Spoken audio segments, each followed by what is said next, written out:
Handang-handa na si D'Angelo Russell na paulanan ng tres ang Golden State Warriors. Easy na lang daw para sa kanila ang lahat dahil leader nila sina LeBron at Anthony Davis.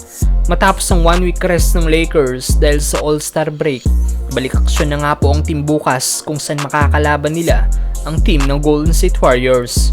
Bad news lang para sa mga Lakers fans dahil nadagdag sa listahan ng mga out bukas sina LeBron na may left ankle injury at Christian Wood na may left knee injury naman. Ayon pa sa report, approximate na 2 weeks mawawala si Seawood.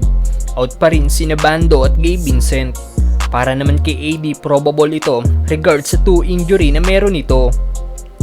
Sa ngayon, magkadikit sa standings ng Lakers at Warriors, pang 9 ng Lakers, pang 10 naman ng GSW, 3 games behind ang Warriors sa Lakers. Mag-iisang buwan na rin ang huling maglaban ng dalawang team kung saan kinoconsider ito ng karamihan bilang isa sa best game ng season. Dahil umabot lang naman ang laban sa double overtime at nakuha ng Lakers ang panalo ng 1 puntos lang ang kanilang lamang. Lakers lead. Warriors hurry. Launches at the buzzer. Won't go and the Lakers hold on and win.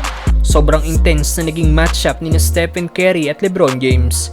Nagtapos si Steph na may 46 points, 3 rebounds at 7 assists. Siyam na 3 din ang naipasok ng unanimous MVP mula sa kanyang 21 3-point attempt.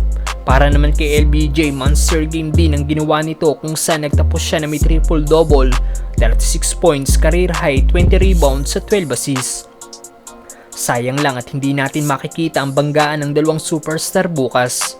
At isa rin sa X-factor ng panalo ng Lakers laban sa GSW noon ay ang solid game ni D'Angelo Russell na nagtapos na may 28 points, 3 rebounds, 5 assists at 2 steals.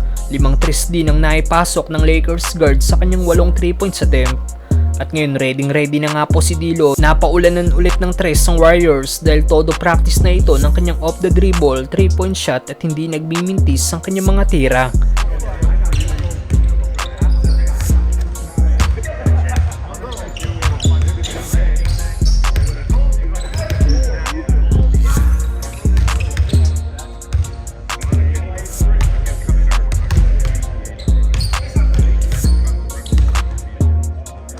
Sa post-practice interview ni D'Lo, sinabi nito na easy na lang daw lahat para sa kanila dahil sa leader nila sina LeBron at Anthony Davis.